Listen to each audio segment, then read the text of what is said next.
All right, guys, it is April, and we're going to check out the current state of crypto mining.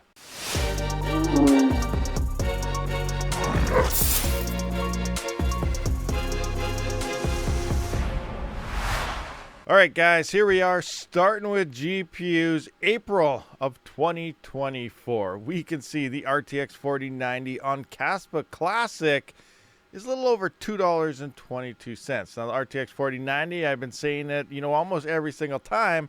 This is the main go-to GPU when it comes to crypto mining right now. So we also have Iron plus Kaspa. Ironfish recently went through a hard fork, but an interesting thing about it, the difficulty did not adjust. So we are coming up to that 48-hour mark now, and that's when it was predicted that the difficulty should adjust. The block times are up to 27 minutes at first and slowly ticking down, and after 2 days here, it should be back down to 1 minute block time. So the profitability on Ironfish, depending how much hardware is online on that now, should start picking up here very, very soon. We're going to have to watch and find out. But the RTX 4090 with Kaspa Classic is currently $2.22. We're scrolling down through some of the most common ones here. The RTX 3080 is at 83-cent profit. This is 11 cents per kilowatt hour. Things aren't looking too bad, but again, 10-11 cents is still pretty cheap power to a lot of people out there, especially to everyone in Europe. We'll look at that in a minute here. The 4070 is at 82 cents. And where is our good friend, the 3070? At 59 cents. Well, GPU mining profits is picking up in the lower power ranges, as we can see here. It's still not looking very good for everyone in Europe at that 25 to 30 cent mark. Here is 30-cent power, guys. The RTX 4090 is now down to below $1, so 82 cents per day here. Almost 2,000 day ROI, which is pretty crazy. I actually think this is lower because the 30% pool fees is not listed at hashrate.no for grams. So this is going to be even less than that. So let's scroll down here. Some common ones, again, it's all gram, all the way. The more expensive your power is because it's a very efficient algorithm here. But gram is almost done being mined, and it's going to be gone soon. So keep that in mind as well. Also, where is that 3070? It is hiding somewhere way down. You know what? I'm just going to have to search it up manually here. The 3070 is the most common GPU most miners do have. And this thing is 3070. Wow, it's in the negative still, guys. So we got negative 30-cent profit per 24 hours, negative 29 cents. So as we can see here, the RTX 3070 at 30-cent power plus is still not worth turning on at all. So there's still all that hardware waiting to turn on once some type of profitability comes back, and it's nowhere near that yet at the more expensive power prices. So pretty much all of Europe now doesn't really make sense to mine on a GPU. All right, so moving on to the CPU side of things. The common CPU here is the RTX 39. Why did I say RTX? What is going on? We got GPUs stuck in the head, guys. This is the Ryzen 9 3900X CPU. Only one of them. Load this guy up here. Calculations does dictate. Looks like we got some red action happening on some of these. Yatacoin's at 93 cents here. Dagger 77. Avian 62. Where's Zeph? Zeph is down to only 36 cents per 3900X. Now, the price has been coming down on Zeph pretty good. It's only at $13.83 here in this latest dip, but the hash rate is still over 2 gigahash. So there's still a lot of hash rate hammering out Zeph here. So definitely we need some more price action to bring the profitability back up. We got Bitorium here at 29 cents. Raptorium is sitting at 18 cents. Raptorium is still profitable, though, at least. And, especially depending where you live, where that profit's actually coming from. So now let's take a look at something like the 7950X. We're going to load that bad boy up right here. Calculate those numbers. Scroll on down. Now, actually, the 79, yeah, about 170 for that. That's right. I was just double checking those numbers. So we got $1.71 here. We got Avian at $1.03. Zeph is actually 74 cents. After power at 11 cents per kilowatt hour. Just to be fair, we better put this to 30 cents just to see what it looks like, because we did do that with a GPU, and we still got profitability. Is this thing updating? Yeah, I guess so. 93 cents here. Avian is 40 cents here. 1 cent Bitorium. So Zephyr is actually negative at 30 cents. So it looks like Yatacoin or Avian is It's the only coin that's really profitable right now at 30-cent power with a 7950X, but that's not entirely true. We do have Cubic. All right, so here is a 3900X currently on Cubic. I better change this to 11 cent per kilowatt hour. That's my power price. And per day, this is making in profits after power $1.46. Now, this is if that specific CPU does find solutions. As most of you may be aware, some of you might not be, Cubic is solo mining only, so you do have to hit those solutions, which are known as same thing as blocks kind of there, in order to get paid. So, you know, this is on theory making about $1.46 if you're finding enough solutions here. Let's move it up here. Let's take a look at what the 7950X3D, it's about 381 solutions this is doing. So 380, I'm gonna go 381 at I do believe this is using about 143 watts now at the wall, and this CPU is making $3.37 after power right now, which is pretty crazy. Let's take a look at the big dual epic here at 1400. We're coming in 1400 here.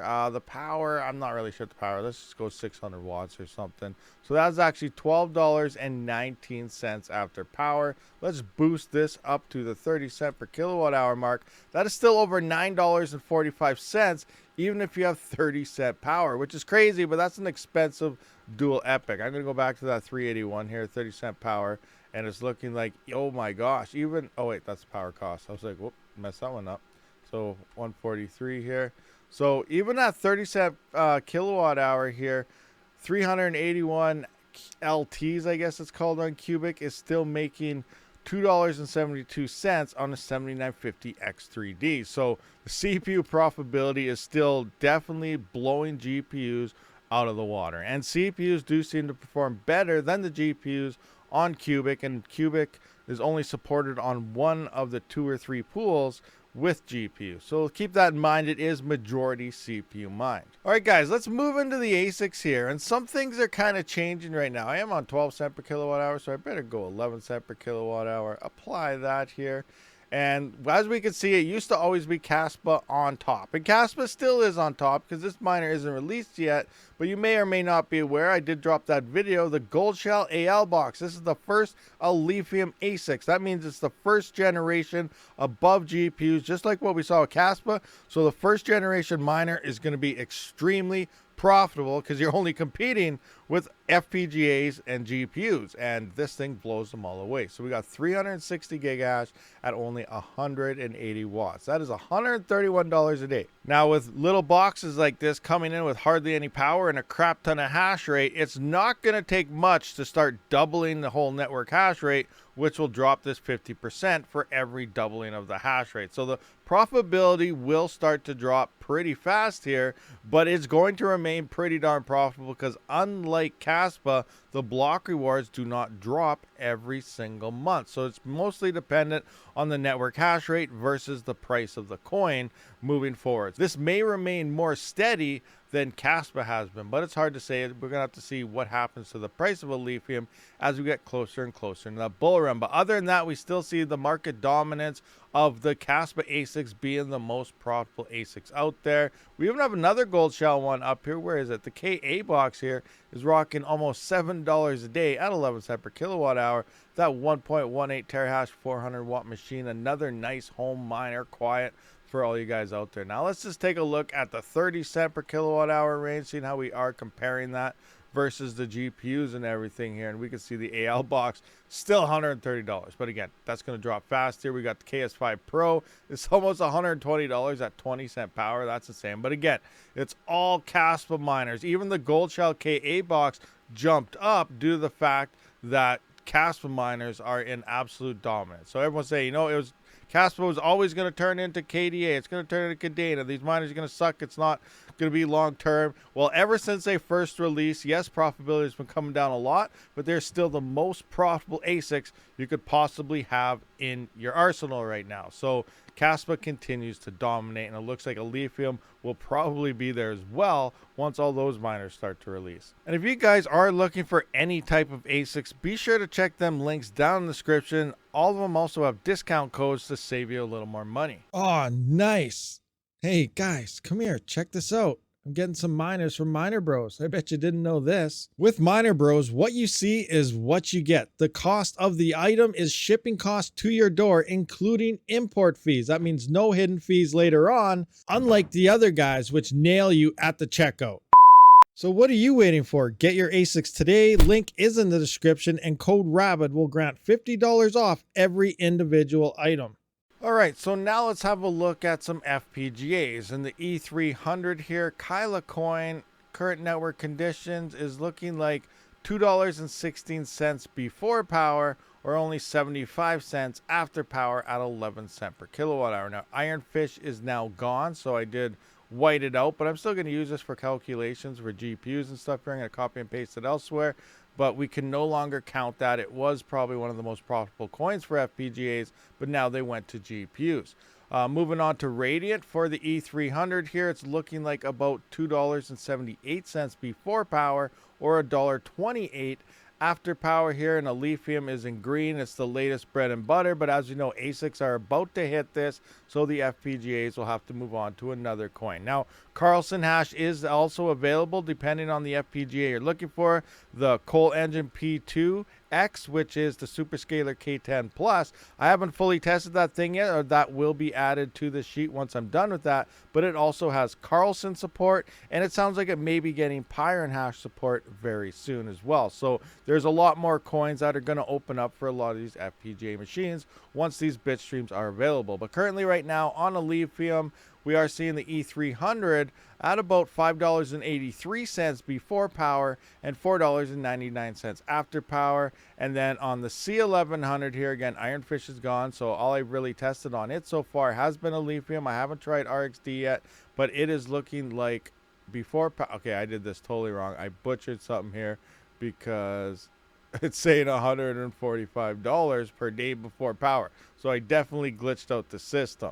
All right, so I kind of fixed it here. I had the hash rate all messed up. So we are around $2.02 before power and $1.54 after power. And just like that, GPUs have dropped in profitability since the start of this video. Anyway, guys, regardless, thank you for checking this out. I like to mine with all hardware. It doesn't matter what hardware I use as long as it's profitable. So I'll mine on GPUs, CPUs, ASICs, FPGAs, all of it. I love crypto mining. I'm not stuck on only one method, but I am stuck on making money and highest profits. So that's where my channel usually does flow, depending on what's going on with the current trends here. So right now it looks like CPUs and ASICs are the way to be mining, followed by FPGAs, and last but not least, it seems like GPUs are still last on the list. But thank you for checking out this video, guys. Let me know what you are mining on, what coins you are mining, and what coins you are pumped for leading into this next bull market. I will see you on the next one. Rabid